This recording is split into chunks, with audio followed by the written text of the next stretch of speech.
देखो शिखरे आपणଙ୍କୁ स्वागत। आज मु आपणଙ୍କ ପାଇଁ ନେଇ ଆସିଛି देश विदेशर 30 टी गुरुत्वपूर्ण खबर।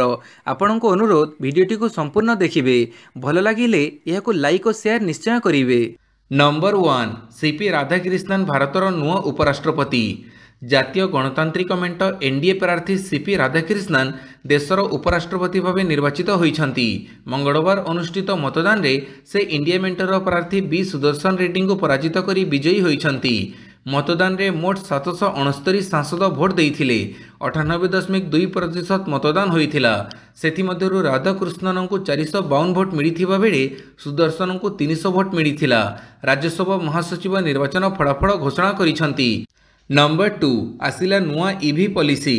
2030 सुधा राज्य में 50% इलेक्ट्रिक गाड़ी चलाचल लक्ष्य।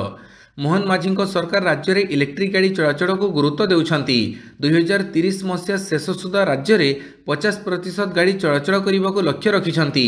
एही क्रम में सरकार नुआ ईवी पॉलिसी आनिछंती, जहाद्वारा नुआ इलेक्ट्रिक गाड़ी किणुथुबा लोकंकु प्रोत्साहन मिलिबो। 3 चकिया ईवी गाड़ी किणिले 20,000 टंका प्रोत्साहन मिलिबो। सेहीपरि 4 चकिया इलेक्ट्रिक गाड़ी पई 1,50,000 टंका प्रोत्साहन देबे। राज्य सरकार एही नियम 2030 डिसेम्बर 31 जाए बड़बत्तर रखिबे। नंबर 3 एफएम छात्री मृत्यु मामला। 349 पृष्ठर चार्जसीट दाखल कला क्राइम ब्रांच। बालेश्वर एफएम छात्री आत्माहुति मामला रे चार्जसीट दाखल करिछि क्राइम ब्रांच। मंगलवार मामलार तदंत करुथबा क्राइम ब्रांच पक्षरु एसडीजीएम कोर्ट रे 394 पृष्ठर चार्जसीट दाखल कर जाइछि। एथिरे 120 जनक साक्ष्य ग्रहण कर जाइथिबा दर्शा जाइछि। सूचनायोग्य गत जुलाई रे एफएम छात्री सोमेश्वरी बीसी कॉलेज कैंपस रे निज देह रे पेट्रोल ढाड़ी निया लगी देइथिले। जणे अध्यापक तांको निर्यातना देउथबा नै से अभियोग करिथिले, किंतु तांको न्याय न मिलिबारु से एभली चरम पदक्षेप नैथिले। चिकित्साधीन अवस्था एम्स रे तांकर मृत्यु घटिथिला। नंबर 4 अशांत नेपाल। अंतर्जातीय विमानबंदर को उड़ाण बंद। नेपाल रे चलिथिबा भयंकर विक्षोभ पर अशांत नेपाल पई और काठमांडू सारा हिंसा लगी रहिथिबारु त्रिभुवन अंतर्जातीय विमानबंदर को अनिर्दिष्ट काल पई उड़ाण बंद कर जाइछि। भारतरु नेपाल जाउथबा 2टी विमान मध्ये अधारु फेरी आसीछि। दिल्ली और मुंबई रु काठमांडू जाउथबा 2टी इंडिगो विमान फेरी आसीछि। त्रिभुवन विमानबंदर रे अवतरण अनुमति न मिलिबारु विमान फेरी आसीछि। एसो दिल्ली रु काठमांडू जीवाकु थिबा एयर इंडिया 3टी विमान उड़ाण मध्ये बातिल होइछि। सुरक्षा दृष्टि टीआईए रु समस्त विमान रो उड़ाण बातिल कर जाइछि। पाणीपाग सूचना आसुछि आउ एक लघुचाप। 10 रु बढ़िबो वर्षा। आसुछि आउ एक लघुचाप। 10 रु बढ़िबो वर्षा। 13 रु 14 तारिख बेड़क केन्द्रीय तथा उत्तर बंगोपसागर रे एक लघुचाप सृष्टि होवार संभावना रही। यार अधिक प्रभाव दक्षिण ओडिशा रे पड़िबो। मालकानगिरी और कोरापुट रे सबुठ अधिक वर्षा आशंका रहिथिबा बेले मयूरभंज, केन्दुझर, रायगड़ा, गजपति और नवरंगपुर जिले में प्रबल वर्षा होई पारे। ओडिशा उपरे मौसुमी ट्रफ लाइन बंगोपसागर रे एक घूर्णिबलय रही। प्रभाव रे राज्यर विभिन्न स्थान में वर्षा लगी रही। 13 तारिख जाए राज्यर विभिन्न स्थान में प्रबल वर्षा संभावना थिबा पूर्वानुमान करिछि आंचलिक पाणीपाग विज्ञान केन्द्र। आज बिजुली घड़घड़ी पर सारा ओडिशा को दि जाइछि येलो वार्निंग। नंबर 6 आकाशमार्गरू हिमाचल पंजाबर बन्या स्थिति परखिले प्रधानमंत्री। हिमाचल रे हाहाकार स्थिति। आकाशमार्गरू बन्या और भूस्खलनर स्थिति अनुध्यान कले प्रधानमंत्री मोदी। प्रभावितों सह कले आलोचना। आकाशमार्गरू उभय पंजाब और हिमाचल प्रदेशर बन्या स्थिति अनुध्यान करिसेंती। हिमाचल प्रदेशर क्षतिग्रस्त अंचलगुड़िक देखि प्रधानमंत्री 1,500 कोटी टंकार सहायता घोषणा करिसेंती। मोदी हिमाचल प्रदेश पई पैकेज घोषणा करिबा सह बन्या रे मृतकों परिवार को 2 लाख टंकार क्षतिपूरण सह आहतों को 50,000 टंकार सहायता राशि घोषणा करिसेंती। नंबर 7 भांगिला सबु रेकर्ड। 22 कैरेट सुना टपिला लक्षे टंका। भांगिला सबु रेकर्ड। किछि दिन पूर्व 24 कैरेट सुना दाम 1 लाख टंका अतिक्रम करिथिबा बेले सेप्टेम्बर 9 अर्थात मंगलवार 22 कैरेट सुना दाम 1 लाख टंका अतिक्रम करिछि। 24 कैरेट 10 ग्राम सुना दाम 1,10,290 टंका रे पहुंचिछि। 22 कैरेट 10 ग्राम सुना दाम 1,01,100 टंका होइछि। 18 कैरेट 10 ग्राम सुना दाम 82,720 टंका रहिछि। नंबर 8 पंजीकरण नै जिलापाड़ चाषी मुहांमुही। धान बिक्री पई चाषी पंजीकरण रे व्यापक अव्यवस्था नहीं अंचल रे असंतोष प्रकाश पाइछि। बरगढ़ जिलार अनेक चाषी पंजीकरण बाद पड़िथिबा अभियोग करिसेंती। एही प्रसंग में बरगढ़ जिला पाइकमाड़ पंचायत समिति कार्यालय रे आयोजित अभियोग शुणाणी कार्यक्रम में जिलापाल आदित्य गोयल सह चाषी मुहांमुही होइछंती। सोमवार पाइकमाड़ रे जिलापाल आदित्य गोयल एवं आरक्षी अधीक्षक प्रहलाद सहाय मीणांक जन अभियोग शुणाणी होइथिला। अभियोग शुणाणी आरंभ पूर्व जामसेट सेवा समिति अधीन चाषी साधारण अभियोगकारी भीतर को छाड़ी नथिले। नंबर 9 बीजेडी छाड़िले एन भास्कर राव नुआ दल गठन नहीं देले सूचना। बीजेडी इस्तीफा देले पूर्वतन सांसद एन भास्कर राव विजु जनता दलर प्राथमिक सदस्य पदर इस्तीफा देइथिबा सूचना मिली। से तांको इस्तीफापत्र दलर सभापति नवीन पट्टनायक पाखक पठाइछंती। तेबे एन भास्कर राव इस्तीफा देवा सह विजु स्वाभिमान मंच गठन नहीं से सूचना देइछंती। तेबे सूचना अनुसार बीजेडी कार्यकलाप को नहीं असंतुष्ट थिले भास्कर राव सांबादिक सम्मेलन में असंतोष प्रकाश करिछंती। नंबर 10 आदिवासी गाँव में रहिबार आकर्षण ओडिशा मुहां हेउछंती पर्यटक। आदिवासी गाँव में राति बितेइबार आकर्षण अधिकरू अधिक पर्यटकों को ओडिशा मुहां करुछि। 2024 मसीह राज्य में घरोई एवं अंतर्जातीय पर्यटकों संख्यार सामान्य वृद्धि रेकर्ड होइछि। 53,392 विदेशी पर्यटक एवं 1,09,98,819 घरोई पर्यटक राज्यर विभिन्न पर्यटन स्थल को जाइथिले। तुलनात्मक भाव में 2023 मसीह 45,173 अंतर्जातीय पर्यटक एवं 97,25,184 घरोई पर्यटक परिदर्शन करथिले। नंबर 11 जड़ुछि नेपाल प्रधानमंत्री घर जाड़ीदेले विक्षोभकारी। नेपाल में सोशल मीडिया उपर प्रतिबंधक लगेवा निष्पत्ति विरोध में आरंभ होइथिबा विक्षोभ हिंसात्मक होबारे लागिछि। सोमवार ठारू चलिथिबा यह आंदोलन में एपर्यंत 19 जनकर मृत्यु होइछि एवं अनेक सहर में परिस्थिति नियंत्रण बाहर रहिछि। मंगलवार दिन जेनजी प्रदर्शनकारी माने राष्ट्रपति व्यक्तिगत बासभवन प्रधानमंत्री बासभवन एवं अनेक मंत्री घरे भंगारुजा एवं निया लगी देइछंती। प्रदर्शनकारी माने प्रधानमंत्री केपी शर्मा ओली पूर्वतन प्रधानमंत्री पुष्पकमल दहल प्रचंड एवं शेर बहादुर देवबंक घर पर आक्रमण करी भंगारुजा एवं निया लगी देइछंती। एपर्यंत प्रधानमंत्री और नेपाल 5 जन मंत्री इस्तीफा खबर सामना को आसीछि जोथिरे स्वास्थ्य कृषि एवं गृह मंत्रालय अंतर्भुक्त। नंबर 12 नेपाल राष्ट्रपति रामचंद्र पौडेल इस्तीफा। नेपाल राष्ट्रपति रामचंद्र पौडेल इस्तीफा देइछंती। प्रधानमंत्री केपी शर्मा ओली इस्तीफा पर भी देशर माहौल शांत न पड़िबारु शेषरे राष्ट्रपति पौडेल निज पदवी इस्तीफा देइछंती। फଳରେ वर्तमान देशर सेना मुख्य हाथ को क्षमता हस्तांतर हो पारे। नुआ प्रधानमंत्री एवं राष्ट्रपति निर्वाचित होगा पर्यंत सेना मुख्य क्षमतार रहिबे बोली कुहाଯାଉଛି। सूचनायोग्य नेपाल सरकार फेसबुक यूट्यूब इंस्टाग्राम व्हाट्सएप समेत 26टी सामाजिक गणमाध्यम आपको निषिद्ध घोषणा करने पर देश में हिंसा सृष्टि होइछि। सरकार हिंसा को दमन करने लगी सामरिक कार्यानुष्ठान ग्रहण करथिले जहाँफल सुरक्षाकर्मी गुड़ी में 20 विक्षोभकारी मृत्यु घटीला। 400 अधिक लोक आहत होइथिले। नंबर 13 पूर्वतन नेपाल प्रधानमंत्री पत्नी को हत्या कले विक्षोभकारी।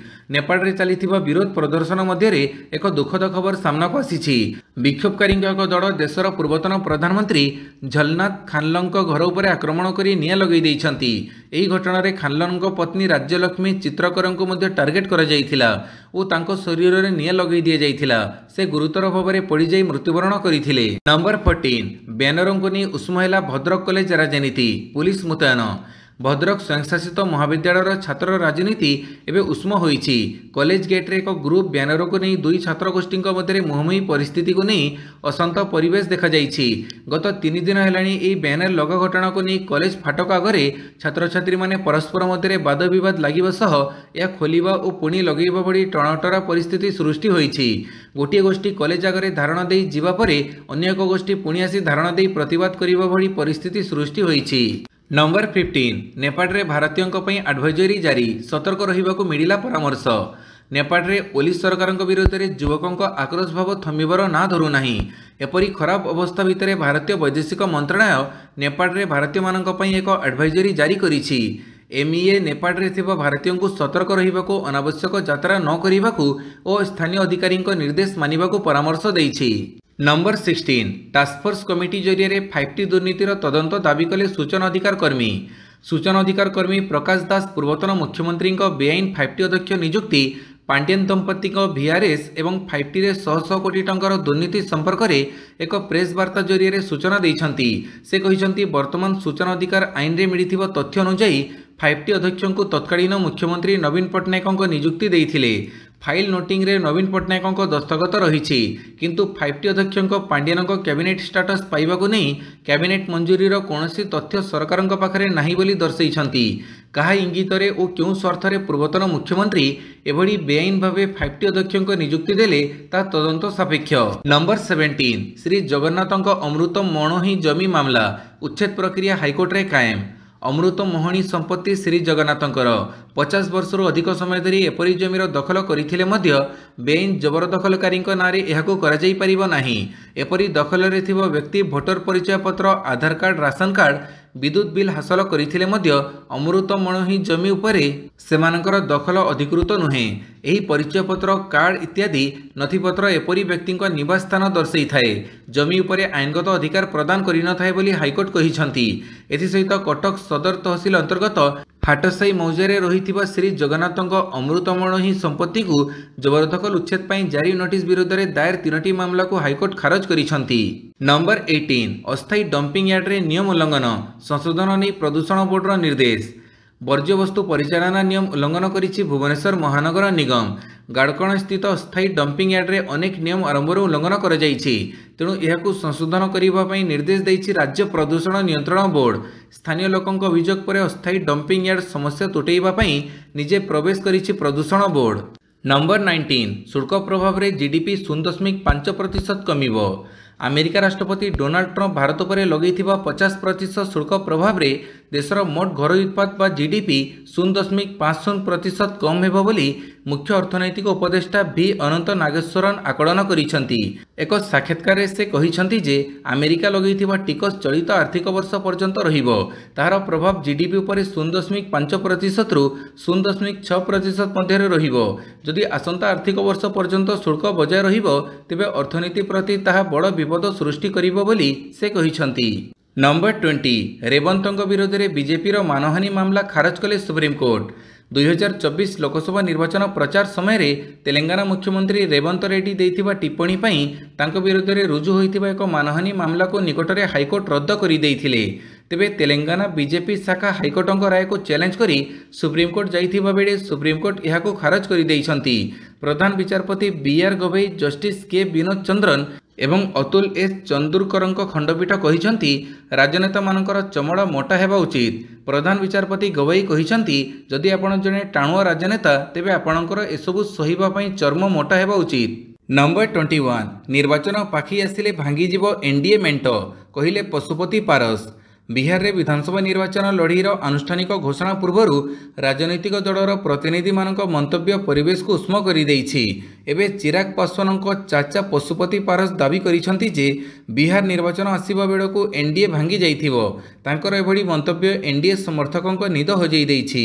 चिराग पासवान काका एवं राष्ट्रीय लोक जनशक्ति पार्टी मुख्य पशुपति पारस को पचरा जाइथिला जे सीट बंटन को नहीं एनडीए रे चिराग पासवान एवं जीतन राम माझी मध्य फाट रही कथा कहुछि। एही प्रश्नर उत्तर रे से कहिथिले एनडीए मेंट भांगिबार आशंका रही। नंबर 22 सीएचएन रे हिमस्खलन 3 जवान शहीद। सीएचएन रे हिमस्खलन जोगु 3 जन जवान शहीद हो जाइछंती। सेमानक मध्य 2 जन अग्निवीर रहिछंती। घटना पर संपृक्त अंचल में उद्धार कार्य जारी रही।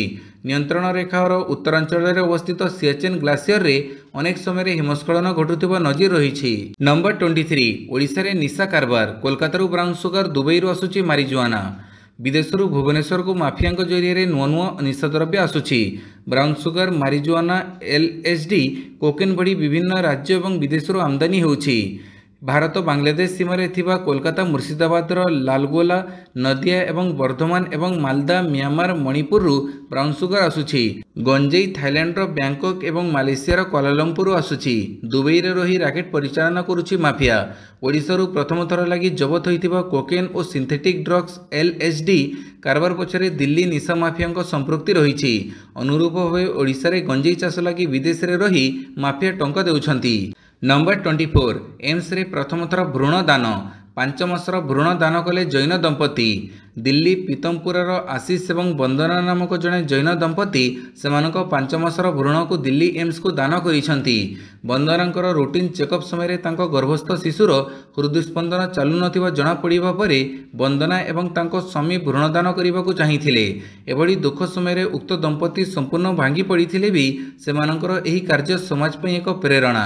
ଗବେଷଣା ପାଇଁ ଉକ୍ତ ଦମ୍ପତି ନିଜ ଭ୍ରୂଣକୁ ଦାନ କରିଛନ୍ତି ଏବଂ ଦିଲ୍ଲୀ ଏମ୍ସରେ ଭ୍ରୂଣ ଦାନ ଘଟଣା ପ୍ରଥମ। ନମ୍ବର 25 ଐଶ୍ୱର୍ଯ୍ୟା ହାଇକୋର୍ଟଙ୍କ ଦ୍ୱାରସ୍ଥ। ବଚ୍ଚନ ପରିବାରର ବୋହୂ ଐଶ୍ୱର୍ଯ୍ୟା ରାୟ ବଚ୍ଚନ ଏବେ ଏକ କଠୋର ପଦକ୍ଷେପ ନେଇଛନ୍ତି। ଅଭିନେତ୍ରୀ ଦିଲ୍ଲୀ ହାଇକୋର୍ଟରେ ପହଞ୍ଚିଛନ୍ତି। ତାଙ୍କୁ ଆଇନର ଦ୍ୱାରସ୍ଥ ହେବାକୁ ପଡ଼ିଛି। ଅଭିନେତ୍ରୀ ତାଙ୍କ ଅନୁମତି ବିନା ତାଙ୍କ ନାମ ଏବଂ ମୁହଁର ବ୍ୟବହାରକୁ ନେଇ ଆପତ୍ତି ଉଠାଇଛନ୍ତି। ଐଶ୍ୱର୍ଯ୍ୟା ରାୟ ବଚ୍ଚନ ତାଙ୍କ ବ୍ୟକ୍ତିଗତ ଅଧିକାରକୁ ସୁରକ୍ଷା ଦେବା ପାଇଁ ସାହାଯ୍ୟ ଲୋଡ଼ିଛନ୍ତି। ପ୍ରକୃତରେ ତାଙ୍କ ନାମ, ଫଟୋ ଏବଂ ସ୍ୱରକୁ ସୂଚନା ବିନା ପ୍ରଚାର କିମ୍ବା ବାଣିଜ୍ୟିକ ସାମଗ୍ରୀରେ ବ୍ୟବହାର କରାଯାଉଛି, ଯାହାକୁ ସେ ନିଷିଦ୍ଧ କରିବାକୁ ଚାହୁଁଛନ୍ତି। କୋର୍ଟ କହିଛନ୍ତି ପ୍ରତ୍ୟେକ ଦୋଷୀଙ୍କ ବିରୁଦ୍ଧରେ ଏକ ନିର୍ଦ୍ଦେଶ ଜାରି କରାଯିବ। ଲୋକମାନେ Aishwarya Rai ବଚ୍ଚନଙ୍କ AI generated photo ତିଆରି କରୁଛନ୍ତି ଏବଂ ସେଗୁଡ଼ିକୁ ନିଜ ଲାଭ ପାଇଁ ବ୍ୟବହାର କରୁଛନ୍ତି। ନମ୍ବର 26 4 ସନ୍ତାନ ଜନ୍ମ କଲେ ଟିକସ ଛାଡ଼। ଏହି ଦେଶର ପ୍ରଧାନମନ୍ତ୍ରୀଙ୍କ ବଡ଼ ଘୋଷଣା। ଦକ୍ଷିଣ ପୂର୍ବ ୟୁରୋପୀୟ ଦେଶ ଗ୍ରୀସ୍ ନିଜର ଜନସଂଖ୍ୟା ହ୍ରାସକୁ ନେଇ ଚିନ୍ତିତ ହୋଇପଡ଼ିଛି ଏବଂ ଏହାକୁ ବୃଦ୍ଧି କରିବା ପାଇଁ 1.6 ବିଲିୟନ ୟୁରୋର ଏକ ବଡ଼ ପ୍ୟାକେଜ ଆଣିଛି। ଏହି ଯୋଜନା ଅନ୍ତର୍ଗତ ସରକାର ପିଲାଙ୍କ ସଂଖ୍ୟା ବୃଦ୍ଧି କରିବା ପାଇଁ ଟିକସ ଛାଡ଼ ସମେତ ଅନେକ ପ୍ରୋତ୍ସାହନମୂଳକ ପଦକ୍ଷେପ ଘୋଷଣା କରିଛନ୍ତି। ଗ୍ରୀସ୍ ପ୍ରଧାନମନ୍ତ୍ରୀ କିରିଆକୋସ୍ ମିତ୍ସୋଟାକିସ୍ କହିଛନ୍ତି ଯେ ଯଦି କୌଣସି ପରିବାରର 4ଟି ସନ୍ତାନ ଥାଏ ତେବେ ସେମାନଙ୍କୁ ଟିକସରୁ ସମ୍ପୂର୍ଣ୍ଣ ଛାଡ଼ ମିଳିବ। ଏହି ନିୟମ 2026ରୁ କାର୍ଯ୍ୟକାରୀ ହେବ। ଏହା ସହିତ 1500ରୁ କମ୍ ଜନସଂଖ୍ୟା ଥିବା ଅଞ୍ଚଳରେ ରହୁଥିବା ଲୋକମାନଙ୍କୁ ଅନ୍ୟାନ୍ୟ ଟିକସରୁ ମଧ୍ୟ ରିହାତି ଦିଆଯିବ ଏବଂ ଏହାଦ୍ୱାରା ହେଉଥିବା ରାଜସ୍ୱ କ୍ଷତିକୁ ସରକାର ଭରଣା କରିବେ। ନମ୍ବର 27 ଏସୀୟ ହିମବାହରୁ ବର୍ଷକୁ କମୁଛି 22 ନିୟୁତ କିଲୋ ବରଫ। ବିଭିନ୍ନ ହିମବାହ ଉପରେ ବିଶ୍ୱ ଉତ୍ତପ୍ତିକରଣର ଅଭୂତପୂର୍ବ ପ୍ରଭାବ ପଡ଼ୁଛି।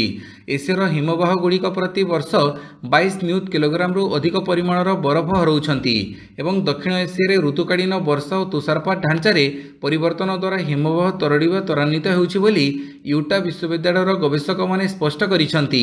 କେନ୍ଦ୍ରୀୟ ପଶ୍ଚିମ ଓ ପୂର୍ବ ହିମାଳୟ ଅନ୍ତର୍ଗତ ହିମବାହଗୁଡ଼ିକ ଏସୀୟ ମୌସୁମୀ ଦ୍ୱାରା ଭୀଷଣ ଭାବରେ ପ୍ରଭାବିତ।